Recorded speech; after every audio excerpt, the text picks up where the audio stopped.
முருகன் பக்தர்கள் அனைவருக்கும் அன்பு வணக்கங்கள்.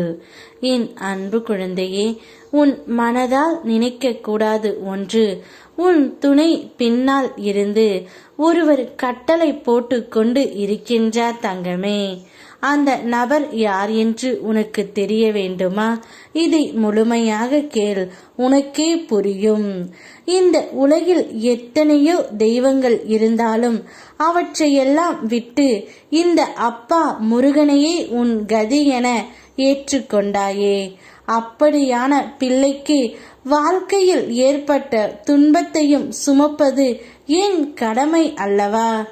கர்ம வினையால் காலத்தின் சூழல்கள் உன்னை வாட்டி வதைத்தாலும் நீ உன் அப்பா முருகனின் இரு கால்களையும் இறுக்கி பிடித்து கொண்டு இருக்கின்றாய். சில நேரங்களில் துன்பங்கள் உன்னை மூழ்கடிக்கும் போல் தோன்றலாம். ஆனால் அது மெய் அல்ல தங்கமே, அது ஒரு மாயை மட்டுமே. ஆகவே எதற்கும் கலங்காதே. எந்த துன்பமும் உன்னை அடியோடு முழுக செய்யாது. நான் பார்த்து கொள்கின்றேன்.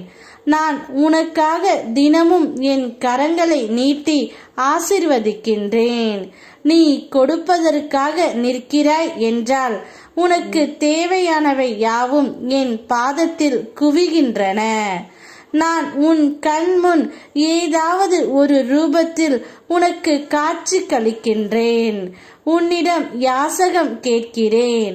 ஆனால் உனக்கோ என்னால் உணர முடியவில்லை. பசியால் துடிக்கும் மனிதனாக கையேந்துகின்றேன். உன்னிடம் தாகம் தீர்க்க பறந்தோடி திரியும் பறவையாக திரிகின்றேன். உன் கண்முன் சாலையோரம் துற்றி திரியும் பசுவாக தெரிகின்றேன். ஆனால் நீயோ என்னை உணரவில்லை. என் ஆலயத்தில் நான் இருக்கின்றேன் என்று அங்கு சென்று எனக்கு அத்தனை தேவைகளையும் செய்கின்றாய். ஆனால் உன் கண் முன்னே கையேந்தி நிற்கின்றேன். என்னை கவனிக்க மறுக்கின்றாய். மனதால் கூட நினைக்க கூடாத ஒன்றை உன்னுடைய துணையின் மனதில் இருந்து திட்டம் போட்டு கொண்டு உள்ள நபர் உன்னுடைய தோழிதான். கணவன் மனைவிக்குள் புரிதல் இல்லாமல் சின்ன சின்ன பிரச்சனைகளை பெரிதுபடுத்தி குடும்பத்தில் நிம்மதி இல்லாமல் இருக்கின்றீர்கள்.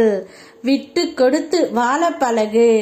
உன்னையே உயிராக இருக்கும் உறவை சின்ன பிரச்சனைகளுக்காக கண்கலங்க வைக்காதே. நீ எதிர்பார்க்கும் அன்பை கொடு.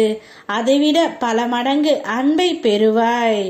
எப்பொழுதும் நீ ஒற்றுமையோடு சிறப்பாக வாழ வேண்டும். யார் சொல்வதையும் காதில் வாங்கிக் கொள்ளாதே. நீ நினைக்க கூடாத என்று நினைத்த விஷயத்தை நினைக்காதே. உனக்கு என்ன வேண்டும் என்று உனக்கு தெரியும். அதை நீதான் முதலில் சரிப்படுத்திக் கொள்ள வேண்டும். உன்னுடைய வாழ்க்கையில் யாரையுமே நடுவில் இழுக்காதே. உன் பிரச்சனையை முடிந்தவரை உன் துணையிடம் சொல்லி தீர்த்துக்கொள். மூன்றாவது நபர்களை இழுத்துவிட்டால் பிரச்சனை அதிகமாகத்தான் வரும். இல்லை என்றால் அப்பாவிடம் சொல். உனக்கு நான் வழிகாட்டுகின்றேன். யாம் இருக்க பயமேன். ஓம் முருகா.